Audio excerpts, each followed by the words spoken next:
செய்திகள் வாசிப்பது திவ்யா தமிழரசன். இன்றைய முதன்மை செய்திகள். புதுச்சேரியில் இளநிலை எழுத்தர் பதவிக்கான இடங்களுக்கு காத்திருப்போர் பட்டியலில் இருந்து 19 நபர்களுக்கு பணி நியமன ஆணைகளை முதலமைச்சர் ரங்கசாமி வழங்கினார்.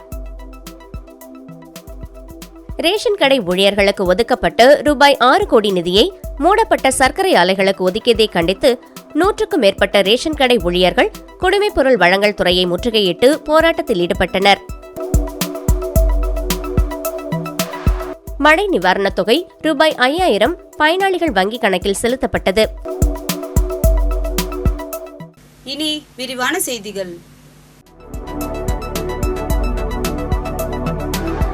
புதுச்சேரியில் இளநிலை எழுத்தர் பதவிக்கான இடங்களுக்கு காத்திருப்போர் பட்டியலில் இருந்து 19 நபர்களுக்கு பணி நியமன ஆணைகளை முதலமைச்சர் ரங்கசாமி வழங்கினார். புதுச்சேரி பணியாளர் மற்றும் நிர்வாக சீர்திருத்தத் துறையின் கீழ் நேரடி நியமனத்திற்காக இளநிலை எழுத்தர் பதவிக்கான எழுத்துத் தேர்வில் தேர்ச்சி பெற்று 157 பேர்களில் இதுவரை 151 நபர்களுக்கு பணியாணை வழங்கப்பட்டது. இவர்களில் 131 நபர்கள் பணியில் சேர்ந்துள்ளனர். மீதமுள்ள காலி பணியிடங்களுக்கு காத்திருப்போர் பட்டியலில் இருந்து 19 நபர்களுக்கு பணியாணைகளை முதலமைச்சர் ரங்கசாமி சட்டப்பேரவையில் முதலமைச்சர் அலுவலகத்தில் வழங்கினார். அப்போது சபாநாயகர் செல்வம், அமைச்சர் ஜெயக்குமார், அரசு கொறடா ஆறுமுகம், சட்டமன்ற உறுப்பினர் ரமேஷ் மற்றும் நிர்வாக சீர்திருத்தத்துறை சார்பு செயலர் ஜெய்சங்கர் ஆகியோர் உடனிருந்தனர்.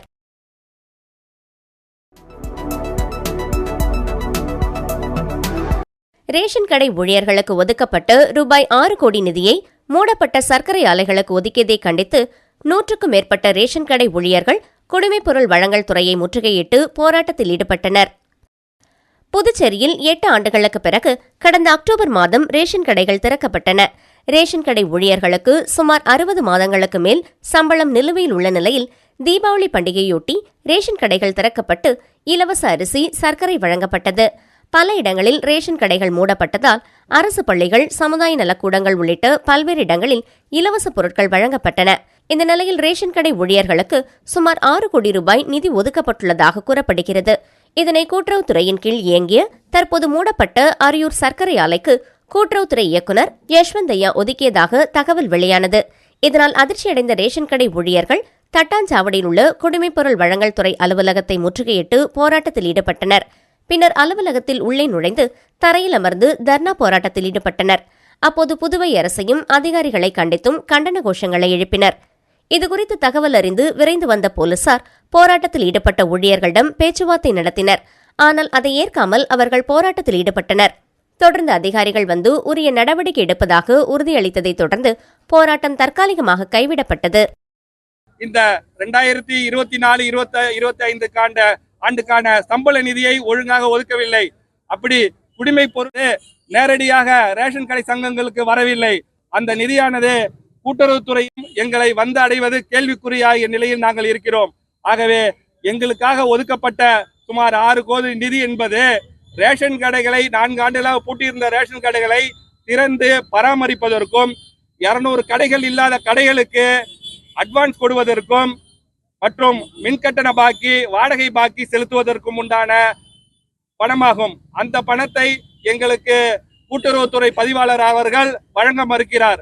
ஆகவே கூட்டுறவுத்துறை பதிவாளர் அவர்களின் இந்த செயலை கண்டித்து இன்று நாங்கள் குடிமைப் பொருள் வழங்கல் துறை முன்பு ஆர்ப்பாட்டம் செய்து கொண்டிருக்கிறோம்.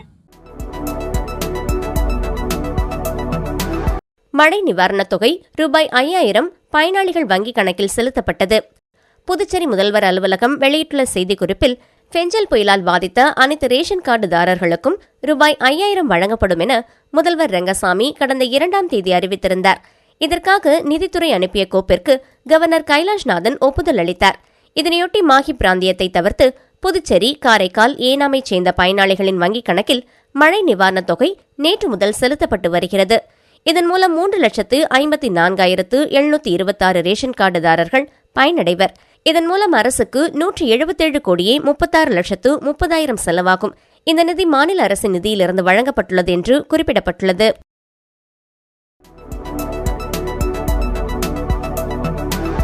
காரைக்காலில் பெய்து வரும் தொடர் மழை காரணமாக மக்களின் இயல்பு வாழ்க்கை முற்றிலுமாக பாதிக்கப்பட்டுள்ளது. காரைக்கால் மாவட்டத்தில் கடந்த 2 நாட்களாக பெய்து வரும் தொடர் மழை காரணமாக தாழ்வான பகுதிகளில் மழைநீர் சூழ்ந்து குளம் போல காட்சியளிக்கிறது. இந்நிலையில் நேற்றிரவு பெய்த கனமழையின் காரணமாக நதீஸ்வரன் குட்டை நிரம்பி அருகிலுள்ள வீடுகளுக்குள் மழைநீர் புகுந்ததால் அப்பகுதி மக்கள் வேறு இடங்களில் தஞ்சமடையும் நிலை ஏற்பட்டுள்ளது.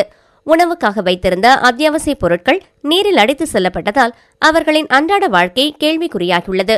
மழையின் காரணமாக நோய் தொற்றுகள் பரவும் அபாயம் இருப்பதாகவும் பாம்பு, அட்டைப்பூச்சி உள்ளிட்ட பல்வேறு விஷ ஜந்துக்களுடன் போராட வேண்டியுள்ளதாக அப்பகுதி மக்கள் வேதனை தெரிவிக்கின்றனர்.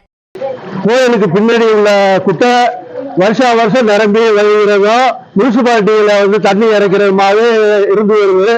இதுக்கு ஒரு நிரந்தர தீர்வே இந்த அரசு எடுக்க மாட்டேங்குது. நாங்க விஷ ஜந்துகளோட நாங்க வாழ்ந்துட்டு இருக்கோம். மழை பெய்ஞ்சதுனாக்கா நாங்க வெளியேற வேண்டியா இருக்கு. அந்த ஒரு சூழ்நிலையில நாங்க வசிச்சுட்டு இருக்கோம். எங்களுக்கு ஒரு நிரந்தர தீர்வு இந்த அரசு எடுக்கணும்.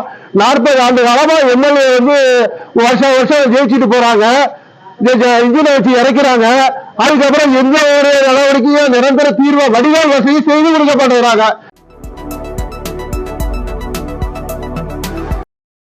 திருபுவனை சட்டமன்ற தொகுதிக்குட்பட்ட கலித்தீர்த்தாள் குப்பம் கிராமத்தில் தார் சாலைகள் அமைத்தல் பணிக்கான பூமி பூஜையினை சட்டமன்ற உறுப்பினர் அங்காளன் தொடங்கி வைத்தார்.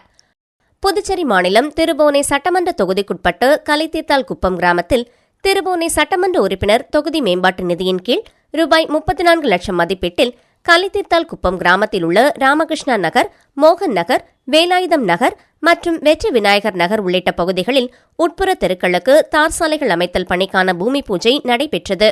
இந்நிகழ்ச்சியில் திருபுவனை தொகுதியின் சட்டமன்ற உறுப்பினர் அங்காளன் கலந்து கொண்டு விழாவிற்கு தலைமை தாங்கி பூமி பூஜை செய்து பணியினை தொடங்கி வைத்தார்.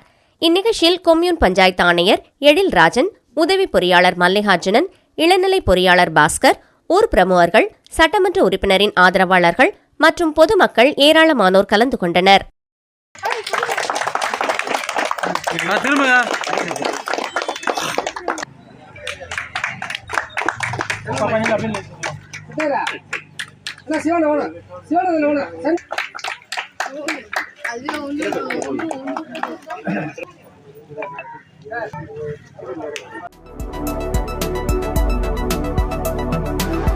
ஜிடி டைல்ஸ் வேர்ல்டு திறப்பு விழா இன்று கடலூர் புதுச்சேரி சாலையில் நடைபெற்றது. கடலூர் புதுச்சேரி மெயின் ரோட்டில் ரெட்டிச்சாவடி அருகே ஜிடி டைல் வேர்ல்டு திறப்பு விழா நடைபெற்றது. இதில் மனக்சன் ஜெயின், நிரஜ்குமார் ஜெயின், பிரியம் ஜெயின், ரிலீஷ் ஜெயின், ரிகாப் ஜெயின், அபய் ஜெயின் ஆகியோர் கலந்து கொண்டனர்.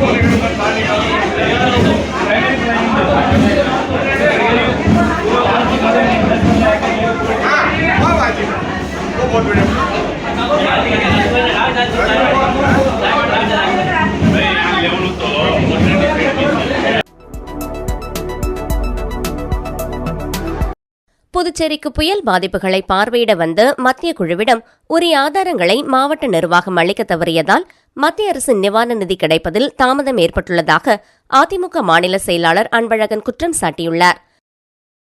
புதுச்சேரி அதிமுக தலைமை அலுவலகத்தில் செய்தியாளர்களை சந்தித்த மாநில செயலாளர் அன்பழகன், புதுவைக்கு பாதிப்புகளை பார்வையிட வந்த மத்திய குழுவிடம் பாதிப்புகள் குறித்த விவரங்கள், அதற்கான புகைப்படங்கள், வீடியோ ஆதாரங்களை மாவட்ட நிர்வாகம் அளிக்க தவறியதால் மத்திய அரசிடமிருந்து நமக்கு உடனடியாக வரவேண்டிய பேரிடர் நிவாரண உதவி இன்று வரை மத்திய அரசால் வழங்கப்படவில்லை. இதை காரணமாக வைத்து மத்திய பாஜக அரசு நிவாரண நிதி வழங்காதது கண்டிக்கத்தக்கது. அது அப்படிதான் லேட்டா வருவாங்கன்னு இந்த புதுச்சேரி அரசுக்கும் தெரியும். அதற்கான உரிய ஆதாரங்கள், ஒரு வீடியோ படம், ஒரு ட்ரோன் மூலமா வீடியோ எடுத்து முழுமையா மக்கள் வசிக்கக்கூடிய பகுதியெல்லாம் வெள்ளக்காடு ஆனது, விவசாய விளைநிலங்கள் பாதிக்கப்பட்டது, அதற்குரிய போட்டோ ஆதாரங்கள் எதையுமே அந்த குழுவிடம் புதுச்சேரி அரசு தவறிச்சாங்க. இதுல குறிப்பா சொல்லணும்னா, இந்த பிரச்சனையில மாவட்ட நிர்வாகம், வருவாய்த்துறையினர் முழுமையாக தங்களுடைய கடமையை செய்யல. வீடூர், சாத்தனூர் அணைகளிலிருந்து வினாடிக்கு சுமார் 1,75,000 கனஅடி தண்ணீரை திறந்துவிட்டதால் 1,00,000க்கு மேற்பட்ட வீடுகளில் 3 அடி உயரத்துக்கும் வெள்ளம் புகுந்தது. இந்த பாதிப்புகளுக்கான ஆதாரங்களை மாவட்ட நிர்வாகம் மத்திய குழுவிடம் வழங்க தவறியது என்பது மன்னிக்க முடியாத குற்றம். அலட்சியத்துடன் செயல்படும் அதிகாரிகள் மீது துறை ரீதியான ஒழுங்கு நடவடிக்கையை தலைமை செயலாளர் உடனடியாக எடுக்க வேண்டும். அரசால் அறிவிக்கப்பட்டு புயல் நிவாரண நிதி ரூபாய் 5,000 அனைத்து குடும்பத்தினருக்கும் கணக்கில் போடப்பட்டுள்ளது. இதை வங்கிகள் தங்களுக்கு சாதகமாக பயன்படுத்திக் கொண்டு ஏழை மக்கள் வங்கிக்கு செலுத்த வேண்டிய கடன் தொகைகள், வட்டி தொகைகள், அபராத வட்டி தொகைகள், குறைந்தபட்ச இருப்பு தொகை ஆகியவற்றை பிடித்தம் செய்கின்றன. அரசால் போடப்பட்டுள்ள நிவாரணத் தொகையில் வங்கிகள் எந்த பணத்தையும் பிடித்தம் செய்யக்கூடாது என அரசு வங்கிகளுக்கு உத்தரவு பிறப்பிக்க வேண்டும் என்றார். இந்த 5,000 ரூபாய் பாவம் ஏழைகளுக்கு கொடுக்க வேண்டிய இந்த 5,000 ரூபாய்ல அவங்களுடைய அந்த கடன் பாக்கி பிடிச்சிக்கிறது, வட்டியை பிடிச்சிக்கிறது, அபராத வட்டியை பிடிக்கிறது, அப்புறம் அவங்க குறைந்தபட்ச பணம் ஏதோ ஒரு 500 ரூபாய் வச்சிருக்கணும். இது எல்லாத்துக்கும் அதுக்கு ஒரு அபராதம், அதை பிடிச்சிக்கிறது, இந்த பணத்தை பிடிச்சிக்கிறது. கேட்டா சிஸ்டம் அப்படிதான் இருக்குது, கம்ப்யூட்டர் வேற உங்களுக்கு வேலை செய்யாது, இப்படிதான் சிஸ்டம் சொல்லிட்டு ஏமாத்துறது. இது வந்து வங்கிகளுடைய ஒரு மனிதாபிமானம் பெற்ற செயல். இந்த தவறு செய்யக்கூடிய எந்த வங்கியினுடைய நிர்வாகிகள் இருந்தாலும் அவங்க பேர்ல மாவட்ட ஆட்சியர் சட்ட ரீதியான நடவடிக்கை எடுக்கணும். அதுக்கு முன்பு புதுச்சேரியில் இருக்கக்கூடிய அனைத்து வங்கிகளுக்கும் மாவட்ட ஆட்சியர் ஒரு கடிதத்தை அனுப்பணும். அரசால் போடப்பட்டுள்ள இந்த நிவாரண தொகையிலிருந்து எந்த ஒரு கணக்கு வழக்கையும் பணத்தையோ பாக்கியோ இல்ல வேற ஏதாவது நீங்க அந்த பணத்துல எடுக்கக்கூடாது. அவங்க 5,000 ரூபாய் கேட்டாங்கன்னா கொடுத்துடணும் அந்த 5,000 ரூபாய் அப்படின்னு சொல்லிட்டு மாவட்ட ஆட்சியர் உரிய நடவடிக்கை எடுப்பதற்கு நம்முடைய மாண்புமிகு புதுச்சேரி மாநிலத்தின் முதலமைச்சர் அவர்கள் மாவட்ட ஆட்சியரை கூப்பிட்டு அதற்கான உரிய நடவடிக்கை எடுப்பதற்கு சொல்லணும்னு சொல்லி கேட்டுக்கிறோம். காரைக்காலில் மழையால் பாதிக்கப்பட்ட மக்களுக்கு பாஜக ஓபிசி அணி சார்பில் உணவு வழங்கப்பட்டது. காரைக்கால் மாவட்டத்தில் தொடர் மழையால் பாதிக்கப்பட்ட மக்களுக்கு பாரதிய ஜனதா கட்சி ஓபிசி அணி சார்பில் காரைக்கால் மாவட்ட ஓபிசி அணி தலைவர் கே. கார்த்திகேயன் ஏற்பாட்டில் வடக்கு சட்டமன்ற தொகுதிக்குட்பட்டு திருவள்ளுவர் நகர், அன்னை தெரசா நகர், நேரு நகர், 6வது குறுக்கு தெரு ஆகிய பகுதிகளில் வசிக்கும் சுமார் 150 குடும்பத்தினருக்கு உணவுப் பொட்டலங்கள் வழங்கப்பட்டது. இந்நிகழ்ச்சியில் பாஜக தொழில்துறை மாநில துணைத் தலைவர் சுரேஷ் கண்ணா, மாவட்ட செயலாளர் செந்தில் நாயகி, ஓபிசி அணி மாவட்ட பொதுச் செயலாளர் ரமேஷ் மற்றும் மாவட்ட தொகுதி அணி பிரிவு பொறுப்பாளர்கள் கலந்து கொண்டனர்.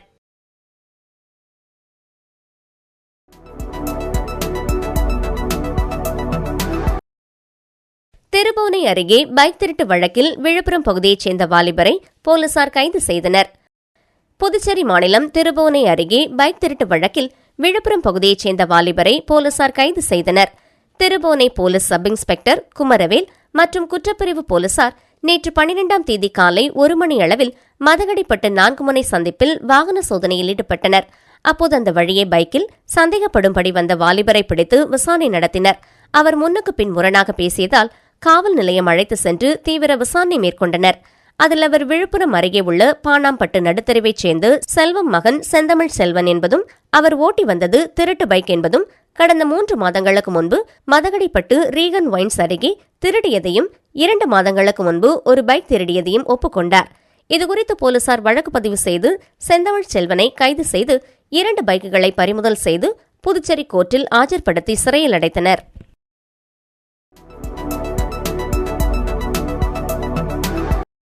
வில்லியனூர் தொகுதியில் திமுக பிரமுகர் துர்கா நகர் ரமேஷ் பிறந்தநாள் விழா எதிர்க்கட்சித் தலைவர் சிவா நலத்திட்ட உதவிகள் வழங்கினார்.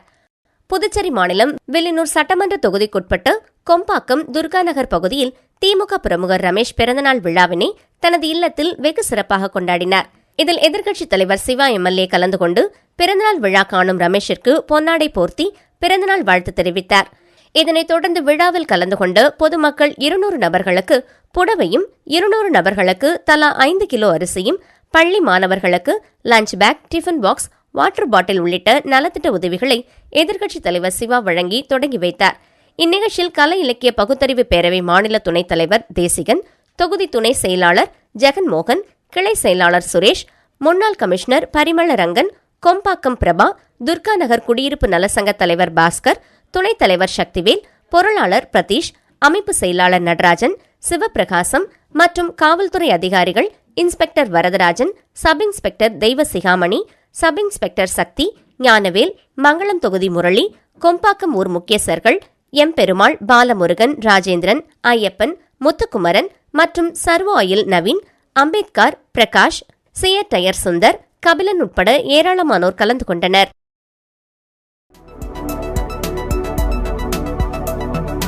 புதுச்சேரி முதலியார்பேட்டை பகுதியில் கடந்த 24 ஆண்டுகளாக இயங்கி வரும் அபயம் என்னும் குழந்தைகள் மற்றும் பெண்களுக்கான தொண்டு நிறுவனத்தின் சார்பில் புதுச்சேரி பல்கலைக்கழகத்தில் பட்ட மேற்படிப்பு பயின்று வரும் முதலியார்பேட்டை பகுதியைச் சேர்ந்த மாணவிக்கு நேற்று அவரின் பட்டப்படிப்பு பயன்பாட்டுக்காக அபயம் தொண்டு நிறுவனத்தின் நிறுவனர் முனைவர் சுந்தர முருகனின் ஏற்பாட்டின் பேரில் இலவச மடிக்கணினி வழங்கப்பட்டது.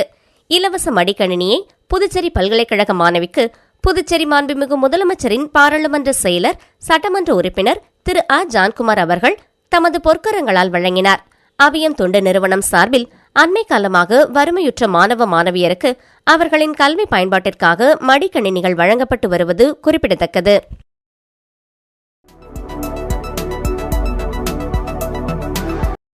மாண்புமிகு முதலமைச்சர் திரு ந. ரங்கசாமி அவர்கள் முன்னிலையில் புதுச்சேரி அரசு சுகாதார மற்றும் குடும்ப நலவழித்துறை மற்றும் அலர்ட் என்னும் தொண்டு நிறுவனத்திற்கிடையேயான புரிந்துணர்வு ஒப்பந்தம் நேற்று கையெழுத்தானது.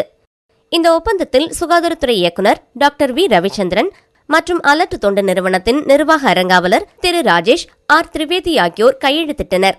அவசர மருத்துவ சேவைகள் மற்றும் விபத்து ஏற்பட்டால் விபத்தால் பாதிக்கப்பட்டவர்களுக்கு தேவைப்படும் அவசர முதலுதவிகளை அளிக்க தன்னார்வலர்களை தயார்படுத்த ஒவ்வொரு கிராமத்திலும் ஒரு தன்னார்வலரை தேர்ந்தெடுத்து பயிற்சி அளித்து அவர்களை தகுந்த நேரத்தில் பயன்படுத்துவது இந்த ஒப்பந்தத்தின் நோக்கமாகும். மேலும் இந்த புரிந்துணர்வு ஒப்பந்தத்தின் மூலமாக புதுச்சேரி மாநிலத்தை சார்ந்த மக்களின் ஆரோக்கியத்தை பாதுகாப்பதற்காக அவசர மருத்துவ சேவைகளின் தரம் மற்றும் செயல்திறன் மேம்படுத்தப்படும்.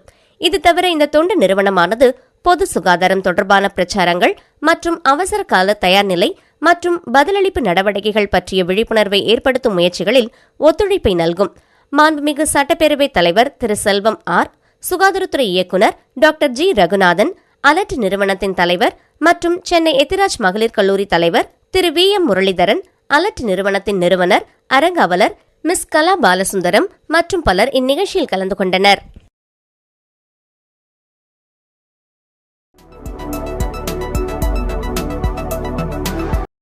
சிங்கப்பூரில் நடைபெற்ற உலக சதுரங்க சாம்பியன்ஷிப் போட்டியில் தமிழ்நாட்டைச் சேர்ந்த செல்வன் டி. குகேஷ் வெற்றி பெற்று வரலாற்று சாதனை படைத்துள்ளார்.